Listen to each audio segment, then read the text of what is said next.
Welcome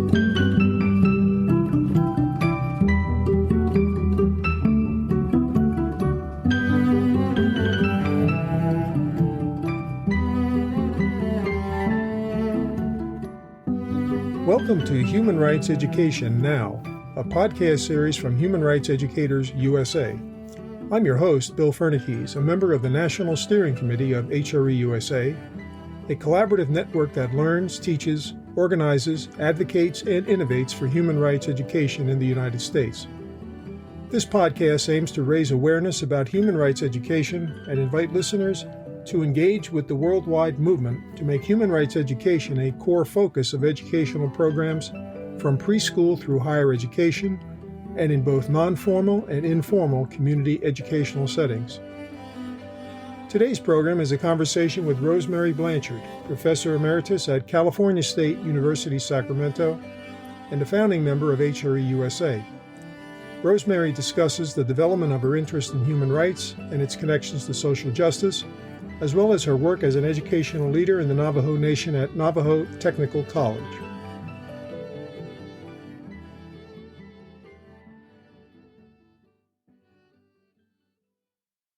Well, it's a great pleasure to be with Rosemary Blanchard, a very experienced member of the HRE community and a longtime member of HRE USA.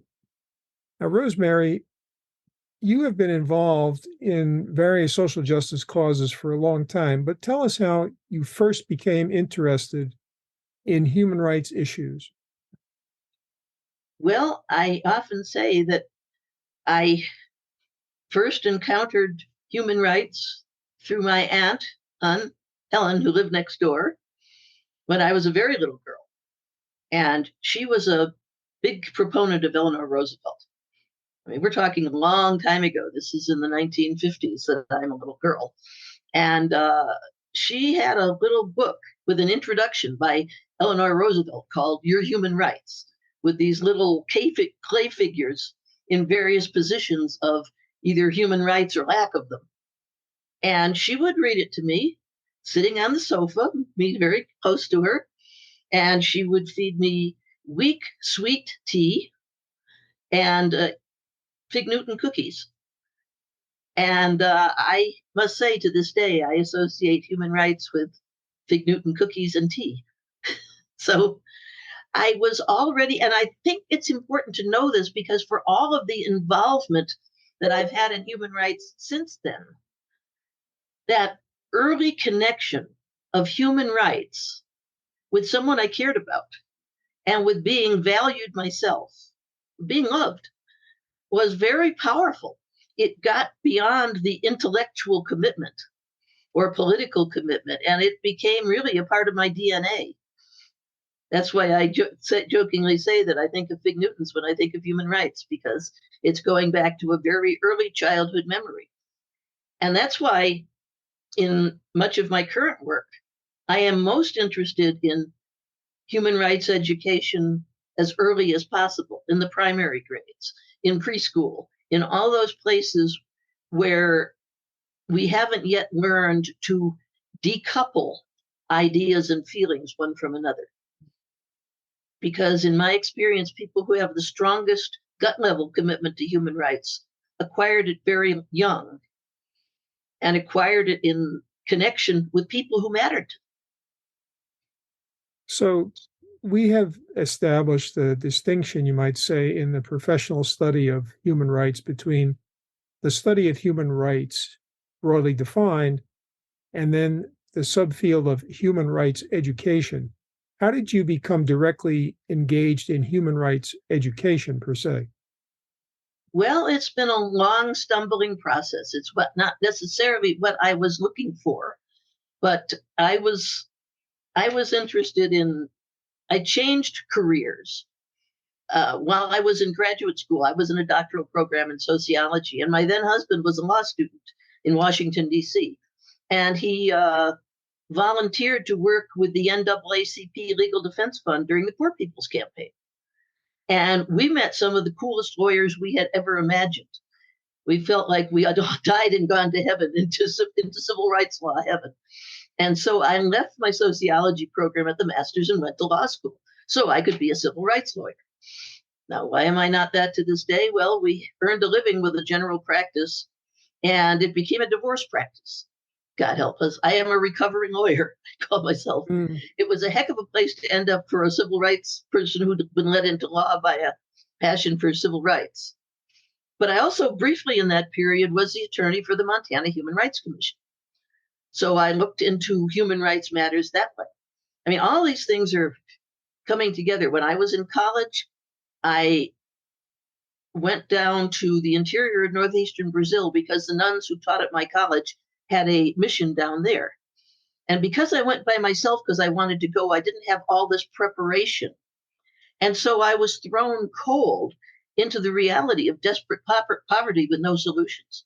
I had no idea how this could, how bad things could get, frankly.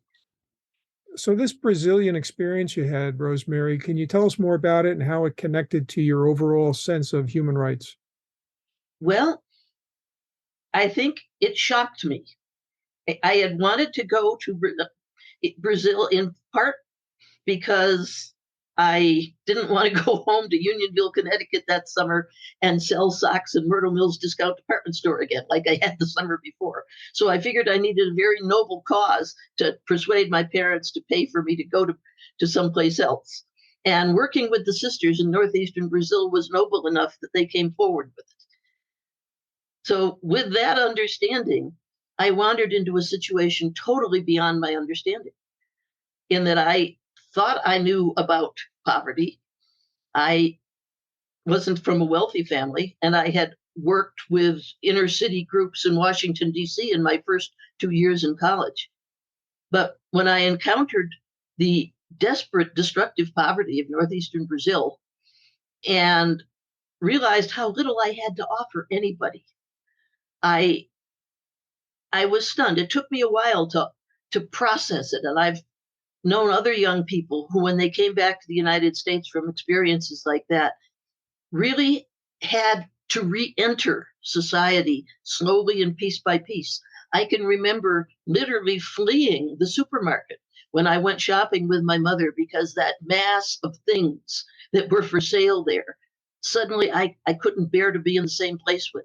And I went out and sat in the car. And so I was coming back home and coming with my heart as well as my mind. And so that's perhaps been an orientation ever since. I was going into sociology after college thinking I would perhaps go back to Brazil. Then we discovered the NAACP Legal Defense Fund and found another way. Then I discovered my divorce practice and needed desperately to get out of the practice of law. So when my then husband got hired by the Navajo Nation to work in their as an advisor to their Supreme Court, I got drafted, quite literally drafted, by the Navajo Division of Education to work as a policy analyst with the director of the Division of Education. He saw my resume when I applied for another position and called me up and said he had taken my resume out of the pile. He said, "You're not going to work for them. You're going to work for me. Let's go to lunch." And so we went to lunch. And for 6 years, I worked as a policy analyst in the field of education within the Navajo Nation, using my law background and also the sociology of education that I had developed at Johns Hopkins when I was getting my master's, when I went as far as the master's in sociology. And from those two backgrounds, I came to see that there were rights recognized globally. I discovered some international reports based on the International Covenant on Civil and Political Law. The right to culture is specific in that document, and the U.S. has ratified it, unlike many of the other human rights treaties. And the right to culture was interpreted by special rapporteurs that were retained by the UN Human Rights Council and Human Rights Commission previously, as specifically involving the right to education in one's language and culture, and the right for one's own cultures and one's own national group or indigenous group to have control over the ultimate direction of one's education. And so this was before the Declaration on the Rights of Indigenous Peoples. And I found very strong support there. Also, when I had been in graduate school in sociology, I had been hired by another grad student as a grad assistant to research some very boring international documents on the state of education in the world. And so many nations had the rights of linguistic minorities, national minorities, to have their children taught in their own language, to have that language a part of the education. And yet when I got to the Navajo Nation, even Navajo grandparents were telling me, oh, don't bring the Navajo Nation in. We want our children to be educated. And so much of the research quotes on bilingual education in the United States looked at it only as transitional and tended to see maintaining loyalty to one's home language as an impediment to becoming fluent in English. And since I knew this wasn't true in the rest of the world, I had to think, okay, what's going on here? And I realized that this was a political agenda, that even this research was political research, not educational research. And it was based on the idea of an either or of cultures. You must become us. So the idea being that in order to become fully assimilated, you needed to shed your native culture. And that was actually, in your view, as I understand it, a denial of their fundamental right.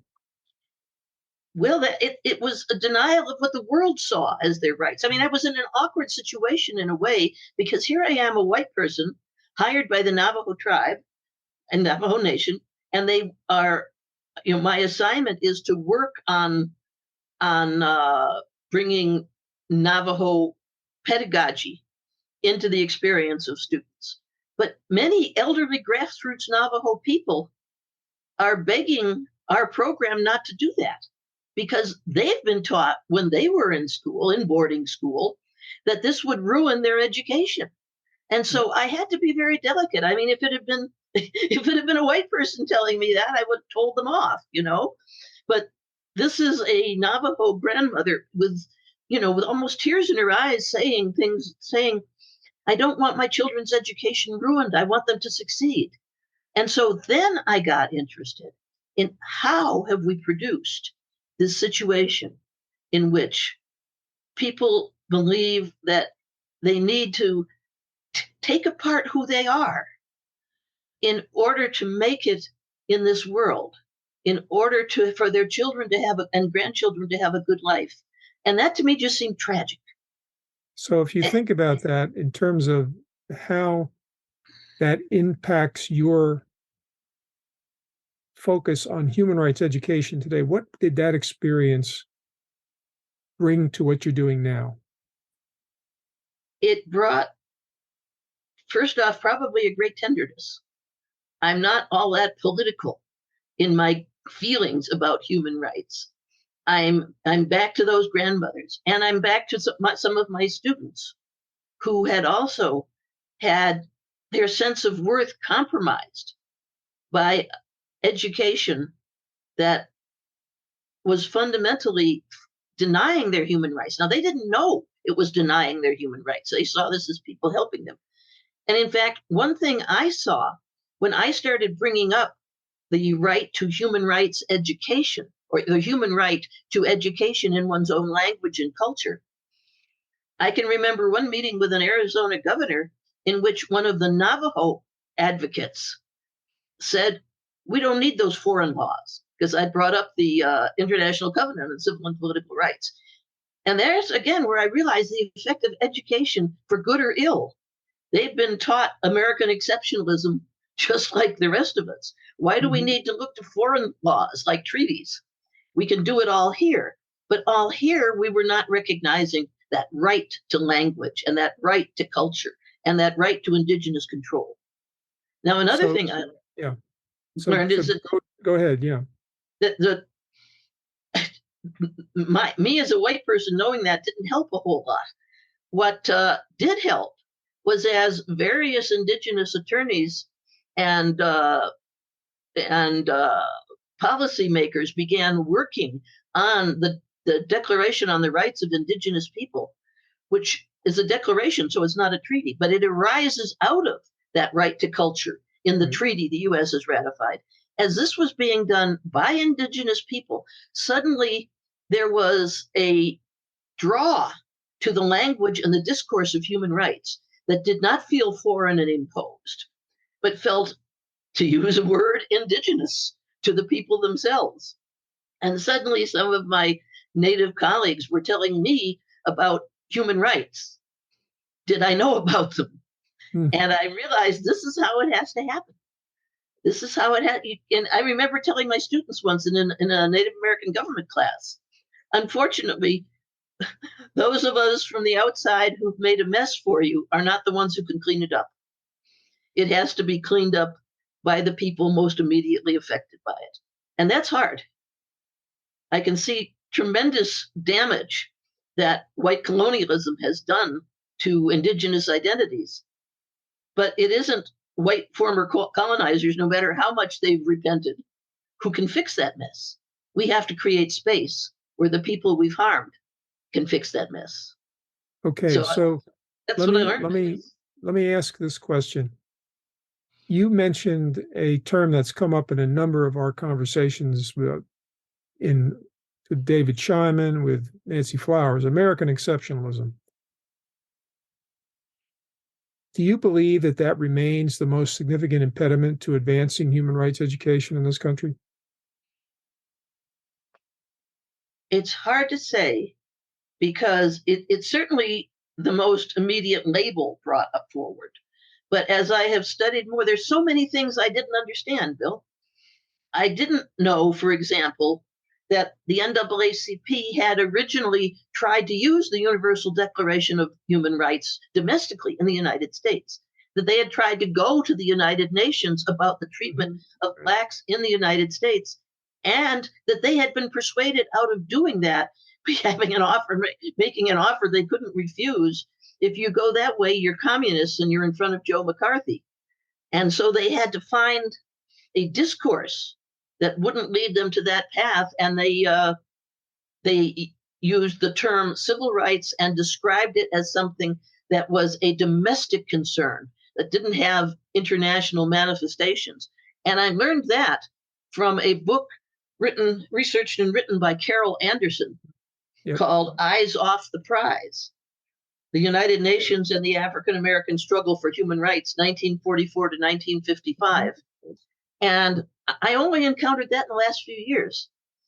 I had often wondered why people kept turning to the phrase civil rights when I would talk about human rights. Folks in the U.S. Department of Education, Black activists, where this, and people who were writing social studies standards. Well, we have civil rights in there, Rosemary. What's your problem? And then I realized that this was the exceptionalism, in a way, is a way of defending the inexcusable racial caste system created out of American slavery. And rather than see that as a great flaw that needs to be repaired and repented, we did things our own way. And so, yes, we need to fix that our own way, but the world has nothing to tell us about what the origins are and how to fix it. So I think the exceptionalism, combined with the way it protects the racial hegemony that exists within the United States and creates a vocabulary for it that doesn't talk about race and doesn't really talk about our own history. I think that is as much a problem as anything. That the phrase American exceptionalism covers a multitude of sins. I think the other thing that people often don't talk about is how Martin Luther King, towards the end of his life, had actually shifted substantially towards a more universal human rights emphasis, particularly in the work he was doing on the Poor People's Campaign. But often that entire discourse is played down. Absolutely. And the comment of Malcolm X before that time, when someone asked him why he wasn't more involved in the civil rights movement, he said he would get involved with civil rights when his human rights were recognized. And when I first read that statement, I agreed with him, of course. By then I was in my human rights mode, but I didn't realize he was speaking in the context of this failed effort by the NAACP to bring in the United Nations and the Universal Declaration of Human Rights as a means of looking at the racial situation in the United States. So he wasn't just pulling that out of the air. He was responding to the recent history of shutting off human rights discourse in looking at American civil rights problems. Well, W.E.B. Du Bois, of course, in the period between 45 and 50, had led the effort regarding claiming the United States was engaged in genocide against the Black community in the United States. And of course, that was a tremendously difficult thing for people to even hear, because the Genocide Convention was just being done in 1948. So I think you're onto something very powerful, which is the idea that the discourse in this country has been systematically narrowed. So for many years, Rosemary, you've been involved with the NCSS HRE community, which is one of the issues-based communities in that organization. How do you see your work there advancing the study of human rights education, given this sort of narrow discourse that historically has dominated the United States? Well, that's actually why I got involved with the National Council for the Social Studies, pretty much around when I was retiring from my academic career at Sacramento State University. I had become very convinced that the only way to embrace the study of human rights and humanitarian law, and I was very much at that point concerned with humanitarian law because of the Iraq War and situations like Ghraib, and the ignorance of our young people who got drafted or enlisted into the military, of the international expectations for them when they went into the world and encountered other people. So I began to realize that there was a gap, that we have been very active on the political side in the United Nations. The United States had, Eleanor Roosevelt chaired the committee that developed the Universal Declaration of Human Rights, but somehow or other, we had not domesticated that understanding. And clearly, the only way to domesticate that understanding is very hard to persuade adults of anything when you get to areas where they are deeply fixed. It's really encountering ideas when you're younger that I believe is the way that an idea becomes a part of the values you don't have to think about or define before they're a part of how you act. And so clearly there needed to be education that would domesticate, is what I've always called it, domesticate human rights and international humanitarian law. We have been the initiators or the key participants in many treaties that promote a universal sense of rights, human rights and rights in time of conflict. And yet we've managed as a society and as a government very much to distance ourselves from the applicability of those very principles to ourselves. We have forgotten the old saying that when you have one finger pointing at somebody else, remember the three fingers are pointing at you, and look at yourself inwardly and see how much what you're talking about might apply right there. That's not a Navajo phrase, but it was my Navajo colleagues who introduced me to it because they found it very relevant.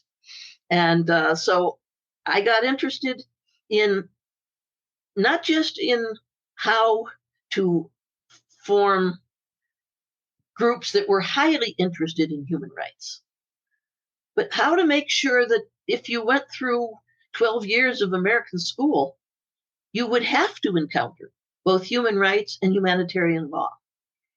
And my first big approach there was because of the humanitarian law. I was stunned by Abu Ghraib. I was stunned by those pictures. I really had an emotional an emotional almost explosion with them. I felt I had to watch them all.